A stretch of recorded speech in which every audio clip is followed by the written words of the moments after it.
నమస్తే అండి. ఓం శ్రీ గణాధిపతయే నమః. ఓం శ్రీ మాతే నమః. ఈరోజు మనము షష్టగ్రహ కూటమి ఏర్పడుతుంది కదా, మనకి మార్చ్ 29వ తారీఖున 30 తారీఖున. దాని ప్రభావము మనకి ద్వాదశ రాశులపై ఎలా ఉండబోతుందో తెలుసుకునే ప్రయత్నం చేద్దాము. చాలామంది వేదిక ఆస్ట్రాలజర్స్ షష్టగ్రహ కూటమి కిందకే కన్సిడర్ చేస్తారు. కానీ మీనరాశిలో కరెంట్గా నెప్ట్యూన్ అనే గ్రహం కూడా గోచారంలో ఉన్నారనమాట. ఈ నెప్ట్యూన్ గ్రహాన్ని మేధని జ్యోతిష్యంలో కన్సిడర్ చేయడం అనేది మనకి గత కొంతకాలంగా రీసెర్చ్ ప్రకారంగా చూసుకుంటే కొన్ని ఈవెంట్స్ ట్రిగర్ అయిన ఛాన్సెస్ కనిపిస్తున్నాయి. సో ఈ షష్టగ్రహ కూటమితో పాటు నెప్ట్యూన్ని కూడా కన్సిడరేషన్లోకి తీసుకుంటే మనకి కొద్దిగా ఎఫెక్ట్స్ ఇంకా అక్యురేట్గా వచ్చే పరిస్థితులు గోచరిస్తున్నాయి. సో ఈ నెప్ట్యూన్ అనే గ్రహము స్వతహాగా దాని కారకత్వాస్ ఏంటి అంటే, మనకి స్కాండల్స్, ఇల్యూజన్స్, సీక్రెట్స్ ఏవైతే ఉంటాయో అవన్నీ బయటికి తీసుకొచ్చే, ఎక్స్పోజ్ చేసే ఒక గ్రహం క్వాలిటీస్ ఉంటాయి అన్నమాట. దాంతోపాటు ఇప్పుడు ఈ షష్టగ్రహ కూటమిలో శని, రాహు, రవిచంద్రులు, శుక్రుడు రెట్రోలో ఉంటారు, అంటే వక్రీలో ఉంటారు. అండ్ బుధుడు కూడా వక్రీలో ఉండే పరిస్థితి గోచరిస్తుంది. అండ్ ఈ గ్రహ కూటమి మనకి మీనరాశిలో జరుగుతుంది. దానికి ఆపోజిట్లో కేతు గ్రహం ఆల్రెడీ సంచారంలో, కేతు కన్యరాశిలోనే ఉన్నారు. సో ఇది ఇలా ఉన్నప్పుడు మనకి గురుడు కూడా వృషభ రాశిలో ఉండడము, కుజుడు వచ్చేసి మిథున రాశిలో సంచారం జరగడము, ఈ ట్రాన్సిట్స్ అన్నీ కూడా ఈ 9 గ్రహాల యొక్క, అంటే కేతుని మనం ఎక్స్క్లూడ్ చేసేస్తే మిగతా గ్రహాల ప్రభావం అంతా కూడా కేతు పైన ఎక్కువ కనిపించే దాఖలాలు కనిపిస్తున్నాయి అన్నమాట. అంటే కన్యా రాశి ఎక్కువ మట్టుకు ప్రాబ్లమ్ జోన్లో ఉన్నట్టు మనం చెప్పుకోవచ్చు, మీనరాశితో పాటు కన్యా రాశి అన్నమాట. సో ఈ గ్రహ కూటమి మీనరాశి కన్యరాశి యాక్సెస్లో జరుగుతుంది. కాలపురుష కుండలిలో మనకి షష్ఠ భావము అండ్ ద్వాదశ భావము మనకి ఎఫెక్ట్ అయ్యే ఛాన్సెస్ కనిపిస్తూ ఉన్నాయి. సో ఇప్పుడు కన్యారాశి జనరల్గా మనం ఏం చెప్పుకుంటామంటే డిసీజెస్కి కారకం అని చెప్తాం. అంటే మనకు వచ్చే వ్యాధులకి కన్యారాశి మెయిన్ కారకం ఉంటుందన్నమాట. అక్కడ కేతు గ్రహ సంచారం ఏంటంటే, కేతు వైరస్ని కూడా సిగ్నిఫై చేస్తూ ఉంటుంది. సో మనకి వైరస్ స్ప్రెడ్ అవ్వడం అనేది కొద్దిపాటిగా ఈ గ్రహ కూటమి ఏర్పడడం వల్ల కూడా మనకి అది కనిపించే ప్రభావము చూపిస్తూ ఉంటుందన్నమాట. ఈ షష్టగ్రహ కూటమి ఏర్పడిన రోజు మనకి సోలార్ ఎక్లిప్స్ కూడా ఉంది, అంటే సూర్యగ్రహణం ఏర్పడే పరిస్థితి కూడా ఉంది. కాబట్టి ఈ సూర్యగ్రహణం మనకి భారతదేశంలో కనిపించే అవకాశం లేదు. నార్త్ అమెరికా, యూరప్, ఏషియా ఇలాంటి ఖండాలలో మనకి ఈ సూర్యగ్రహణం ఏర్పడుతుంది. ఈ సూర్యగ్రహణము ఎఫెక్ట్ మనకి ఈ రెండు రాశుల యొక్క యాక్సెస్లో జరగడం వల్ల ఏమవుతుందంటే, ఒకటేమో భూతత్వ రాశి, ఇంకొకటేమో జలతత్వ రాశి. అందులో ఈ గ్రహాల యొక్క ప్రభావము చాలా, ఎనర్జీస్ అన్నీ కూడా కొద్దిగా ఇంటెన్స్గా ఉండడం వల్ల మనకి ప్రకృతి వైపరీత్యాలు ఎక్కువ జరిగే ఛాన్సెస్ కనిపిస్తూ ఉన్నాయి. ఒకటి భూకంపాలు, వరుసగా భూకంపాలు రావడము, ఇంకొకటి సునామీలు, హరికేన్స్, సైక్లోన్స్, ఫ్లడ్స్ ఇలాంటివి వచ్చే ప్రమాదాలు కనిపిస్తున్నాయి. జల ప్రమాదాలు జరిగే ఛాన్సెస్ ఎక్కువ కనిపిస్తూ ఉన్నాయి. దానివల్ల జన నష్టం జరిగే ఛాన్సెస్ కనిపిస్తున్నాయి. ఈ యాక్సెస్లో ఇలాంటి కాంబినేషన్ మనకి మండేన్ లెవెల్లో చూసుకుంటే గనక టెర్రరిజం ఎక్కువయ్యే ఛాన్సెస్ కనిపిస్తుంది. దేశ నాయకులకి కొద్దిపాటిగా థ్రెట్ ఉండే పరిస్థితి గోచరిస్తుంది. అంతర్జాతీయ నాయకులకి కూడా కొద్దిపాటిగా థ్రెట్ ఉండే పరిస్థితులు గోచరిస్తున్నాయి. ఏదైనా ప్రముఖ నాయకుడి పైన అసాసినేషన్ జరిగే ఛాన్సెస్ కూడా కనిపిస్తుంది. మనం ఆల్రెడీ ట్రంప్ గారి పైన అసాసినేషన్ జరిగిందని కూడా మనము న్యూస్లో విన్నాం కదా. సో అలాంటి పరిస్థితులు ఇంకా గోచరిస్తున్నాయి అన్నమాట. ఇంటర్ కంట్రీ కాన్ఫ్లిక్ట్స్ ఉంటాయి, అంటే ఒక దేశం నుంచి ఇంకొక దేశం పైన యుద్ధ వాతావరణము కనిపించే పరిస్థితులు. ఆల్రెడీ మనకి రష్యా యుక్రెయిన్ వార్ జరుగుతుంది, అండ్ ఇజ్రాయెల్ పాలస్తీన్ వార్ జరుగుతుంది కదా. ఇలాంటివి ఇంకా కొద్దిగా ఎక్కువయ్యే పరిస్థితి గోచరిస్తుంది. అది కాకుండా మత కలహాలు ఎక్కువ అయ్యే ఛాన్సెస్ కనిపిస్తున్నాయి ఈ గ్రహ స్థితిని బట్టి చూసుకుంటే. ఈ మిసైల్స్ కొద్దిగా ఎక్కువ స్థాయిలో వాడకం జరగడం అనేది, కొద్దిగా బాంబ్ ఎక్స్ప్లోషన్స్ జరగడము, ఉన్న కంట్రీస్లోనే మళ్ళీ ఇంటర్నల్గా కొద్దిపాటిగా గొడవలకి తావివ్వడము, ఇట్లాంటివి కొద్దిగా కనిపిస్తున్నాయి అన్నమాట. కుజుడి యొక్క వీక్షణ కూడా కేతు పైన ఉంటుంది కాబట్టి ఇంకెక్కువ స్థాయిలో అగ్రెషన్ ఎక్కువ అయ్యే ఛాన్సెస్ కనిపిస్తూ ఉన్నాయి. చాలామంది రెస్ట్లెస్ అయిపోతూ ఉంటారన్నమాట. ఏది చేయాలన్నా కూడా ప్రాపర్గా ప్లానింగ్ లేకుండా ఒక స్టెప్ ముందుకు వేసేయడము, దానివల్ల ఇబ్బందులు పడడం అనేది గోచరిస్తున్నాయి. యంగ్ జనరేషన్ వాళ్ళు ఎవరైతే ఉంటారంటే టీనేజ్ వయసులో ఎవరైతే వాళ్ళు ఉన్నారో, ఈ యంగ్ జనరేషన్ వాళ్ళు ఎవరైతే ఉన్నారో, టీనేజ్ పిల్లలు ఎవరైతే ఉంటారో వాళ్ళ తల్లిదండ్రులకి నేను చెప్పేది ఏంటంటే కొద్దిగా వాళ్ళ పైన ఫోకస్ పెట్టండి. ఎందువల్ల అంటే ఈ జలతత్వ రాశిలో ఇన్ని గ్రహాల కూటమి కొద్దిపాటిగా సూసైడల్ టెండెన్సీస్ కూడా ఇచ్చే పరిస్థితి గోచరిస్తుంది. సో ఆ కోణంలో కొద్దిపాటిగా ఇది ఎగ్జామ్ టైమ్స్ అయ్యేటప్పుడు మనకి ఇవి ఈ గ్రహ గోచారం ఏర్పడుతుంది కాబట్టి కొద్దిగా వాళ్ళ పైన ఫోకస్ పెట్టడానికి ప్రయత్నం చేయండి.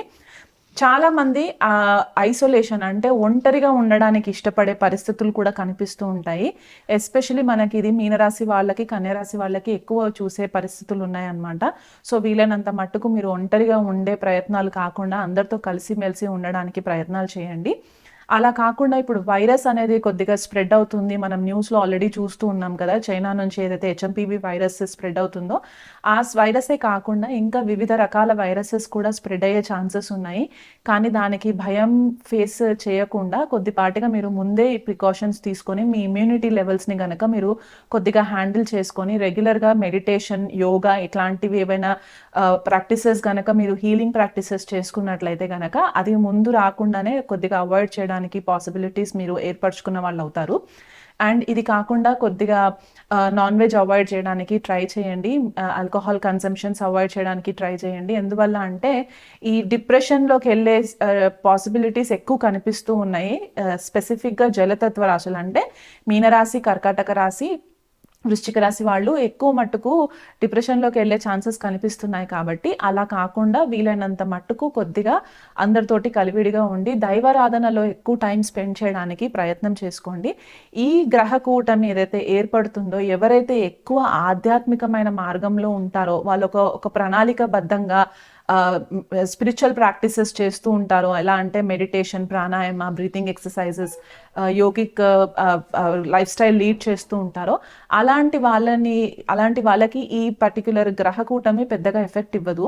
అలా కాకుండా ఒక రొటీన్ లైఫ్కి అలవాటు పడిపోయి ఒక మెకానికల్ లైఫ్ స్టైల్ లీడ్ చేసే వాళ్ళు ఎవరైతే ఉంటారో వాళ్ళకి గ్రహ కూటమి కొద్దిగా ఇబ్బంది పెట్టే పరిస్థితులు గోచరిస్తుంది. కాబట్టి ఇక మీదటైనా సరే ఈ వీడియో చూసిన తర్వాత కొద్దిగా మీ రెగ్యులర్ డైలీ హ్యాబిట్స్ని గనక మీరు కొంచెం మార్చుకున్నట్లయితే ఈ గ్రహ కూటమి ఏర్పడి దానివల్ల నెగిటివ్ ఎఫెక్ట్స్ ఏదైతే వచ్చే ఛాన్సెస్ ఉన్నాయో దాన్ని మీరు అధిగమించిన వాళ్ళు అవుతారనమాట. సో వైరస్ వస్తుంది అని చెప్పేసేసి భయపడిపోయి మీరు ఇంకా ఎక్కువ యాంగ్జైటీకి గురి అవ్వకుండా దాన్ని ఎలా మీరు కంట్రోల్ చేసుకోగలుగుతారు, మీ ఇమ్యూనిటీని ఎలా పెంచుకోగలుగుతారు అనేది ఆ కోణంలో మీరు ఆలోచించి మీ ప్రయత్నాలు మీరు చేసుకోండి. మకర రాశి వాళ్ళకి ఈ గ్రహ గోచారము తృతీయ స్థానంలో జరుగుతుందండి. ఈ తృతీయ స్థానంలో షష్టగ్రహ కూటమి ఎటు నుంచి చూసుకున్నా కూడా చాలా మట్టుకు ద్వాదశ రాశుల వాళ్ళకి అష్టమాధిపతితో కనెక్షన్ ఏర్పడుతూ ఉంది. కాబట్టి ఏ ఈవెంట్ జరిగినా కూడా చాలా అన్ఎక్స్పెక్టెడ్గా, అన్ప్లాన్డ్గా జరిగే సూచనలు అయితే కనిపిస్తూ ఉన్నాయి. సో మకర రాశి వాళ్ళకి ఇక్కడ తెలియని ఒక మొండి ధైర్యం ఏర్పడే పరిస్థితి గోచరిస్తుంది. అంటే నేను ఏదైనా సాధించగలను అనే ఒక ఓవర్ కాన్ఫిడెన్స్ కనిపిస్తుంది. దానివల్ల సెల్ఫ్గా హర్ట్ అయ్యే పరిస్థితులు కూడా కనిపిస్తున్నాయి. తోబుట్టువులతోటి ల్యాండ్ రిలేటెడ్ ఇష్యూస్, అంటే తోబుట్టువులతో ఇదివరకు ఎక్కడైనా స్థిరాస్తుల వ్యవహారాలలో ఒకవేళ ఇబ్బందులు ఉండుంటే కనుక అది ఇప్పుడు ఈ టైంలో ఇంటెన్స్ అయ్యే పరిస్థితి కనిపిస్తూ ఉంది. తండ్రికి ఆరోగ్యం పట్ల కొద్దిగా కేర్ఫుల్గా ఉండాలి. సడన్గా కొన్ని నెగిటివ్ న్యూస్ వినే పరిస్థితులు కూడా మకర రాశి వాళ్ళకి కనిపిస్తుంది. కాబట్టి ఆ కోణంలో కొద్దిగా కేర్ఫుల్గా ఉండండి. ఎందుకంటే అష్టమాధిపతి తృతీయంలోకి వెళ్తాడు. మనకి మారక లాగా కూడా చెప్తూ ఉంటాం అనమాట, అంటే డెత్ ఇన్ఫ్లిక్టింగ్ హౌస్ లాగా కూడా చెప్తూ ఉంటాం. కాబట్టి ఆ కోణంలో తండ్రి ఆరోగ్యం పట్ల కొద్దిగా కేర్ఫుల్గా ఉండండి. మీకు కెరియర్కి సంబంధించి కూడా శుక్రుడు దశమాధిపతి అవుతారు మకర రాశి, మకర లగ్నం వాళ్ళకి. సో అలాంటి శుక్రుడు ఈ షష్టగ్రహ కూటంలో పాపగ్రహాలతో కలిసి ఉండి తృతీయంలో ఉండేసరికి ఇక్కడ ఏమవుతుందంటే అష్టమాధిపతి కూడా ఉన్నారు. కాబట్టి సడన్గా కెరియర్లో ఇబ్బందులు రావడము, అందులో లేడీస్ వల్ల కొద్దిగా ఇబ్బందులు రావడము, మీ పైన ఫాల్స్ అలిగేషన్స్ పెట్టడము, మీరు చేయని పనులకి మిమ్మల్ని స్కాండల్స్లో ఇరికించేయడము, ఇట్లాంటివి కొద్దిగా గోచరిస్తున్నాయి. నిద్రకి సంబంధించి ఇబ్బందులు రావడము, లేదా సడన్గా స్వప్నంలో కళలు రావడము, ఆ కళలు అంతగా ఫేవరబుల్గా రిజల్ట్స్ ఉండేలాంటి కళలు కాకపోవడము, దానివల్ల మీరు భయాందోళనలకి గురి అవ్వడము, ఇలాంటివి కూడా కనిపిస్తున్నాయి. భార్యతో కూడా కొద్దిపాటి కొద్దిపాటిగా చిన్న చిన్న తగాదాలు ఏర్పడే పరిస్థితి గోచరిస్తుంది. ఎందుకంటే సప్తమాధిపతి చంద్రుడు తృతీయంలో కలిసి ఉండి పాపగ్రహాలతో కలిసి ఉండడం, దీనివల్ల మీకు ఒక రకమైన మెంటల్ టెన్షన్ అనేది ఎక్కువ అయ్యే ఛాన్సెస్ కనిపిస్తూ ఉన్నాయన్నమాట. ఫైనాన్షియల్గా కూడా కొద్దిపాటిగా స్టక్ అయిపోయిన ఫీలింగ్ కనిపించే పరిస్థితి గోచరిస్తుంది. ఎందుకంటే మీ ద్వితీయాధిపతి శని తృతీయంలో పాపగ్రహాలతో కలిసి ఉండడము, దీనివల్ల కూడా మీకు కొద్దిపాటిగా ఇబ్బందులు కనిపిస్తున్నాయి. అఫ్ కోర్స్ మీకు ఏలినాటి శని ప్రభావం కూడా కంప్లీట్ అయిపోతుంది మకర రాశి వాళ్ళకి మార్చి 29వ తారీఖు నుంచి. కాకపోతే ఈ షష్టగ్రహ కూటమి ఏర్పడుతుంది కాబట్టి దాని ఎఫెక్ట్స్ అందరిపైన ఉంటుంది. అందులో మీకు కూడా తృతీయ స్థానంలో జరుగుతుంది కాబట్టి కొద్దిపాటిగా ఇబ్బందులు మే వరకు ఫేస్ చేయాల్సిన పరిస్థితి అయితే గోచరిస్తుంది. ఎట్టి పరిస్థితులలో డ్రైవింగ్ చేసేటప్పుడు కేర్లెస్నెస్ పనికిరాదు. వీలైనంత మటుకు కేర్ఫుల్గా డ్రైవ్ చేస్తూ ఉండండి. ఎందువల్ల అంటే సడన్గా ఏదైనా ట్రాజడీ జరిగే ఛాన్సెస్ కనిపిస్తూ ఉన్నాయి కాబట్టి ఆ కోణంలో ఈ రెమెడీ చెప్పడం అనేది జరుగుతూ ఉందన్నమాట. చతుర్థ స్థానానికి సంబంధించిన కుజుడు కూడా ఇక్కడ నుంచి వేసుకోండి. చతుర్థాధిపతి కుజుడు షష్ఠ స్థానంలో సంచారం జరుగుతూ ఉంటుంది ఈ గ్రహ కూటమి జరిగేటప్పుడు. సో తల్లి ఆరోగ్యం పట్ల కొద్దిగా శ్రద్ధ వహించండి. సడన్గా ఆ తల్లికి కూడా ఏదైనా ఇబ్బందులు వచ్చే పరిస్థితులు గోచరిస్తున్నాయి కాబట్టి ఆ కోణంలో హాస్పిటలైజేషన్ అయ్యే పరిస్థితులు కూడా కనిపిస్తున్నాయి.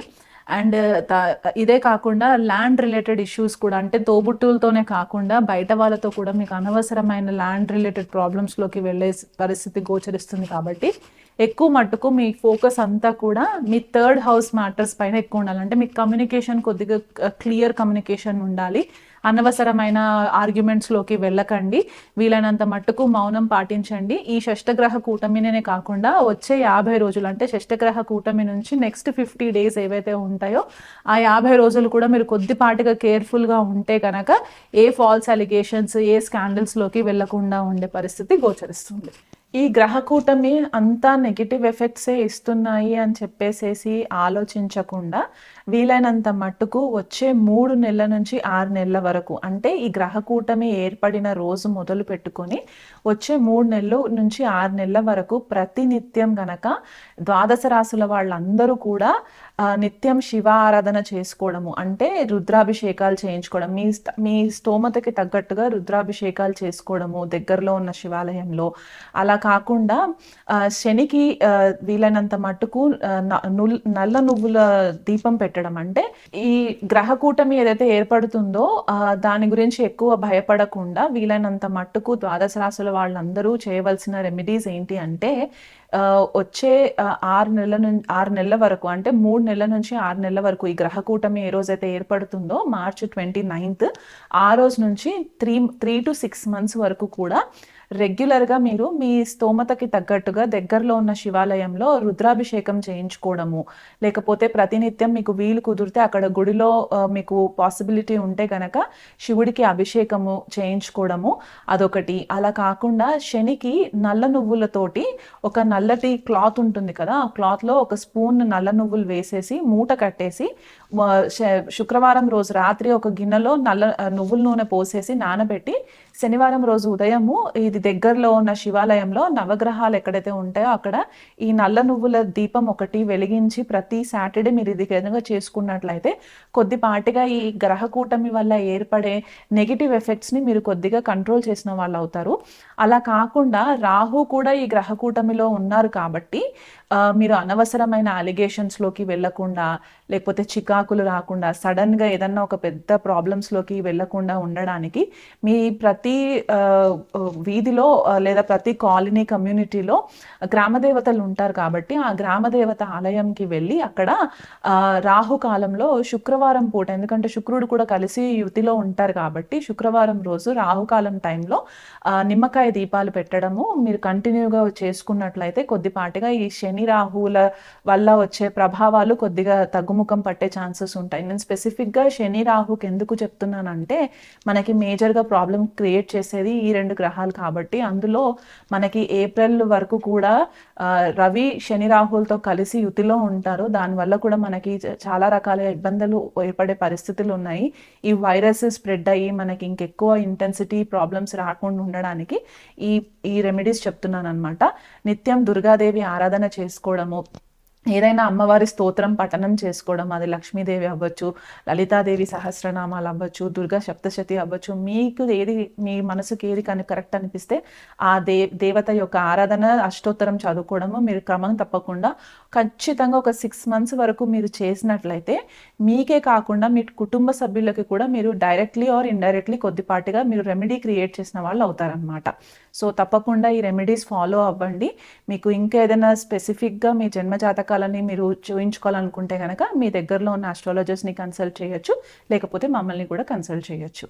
నమస్తే.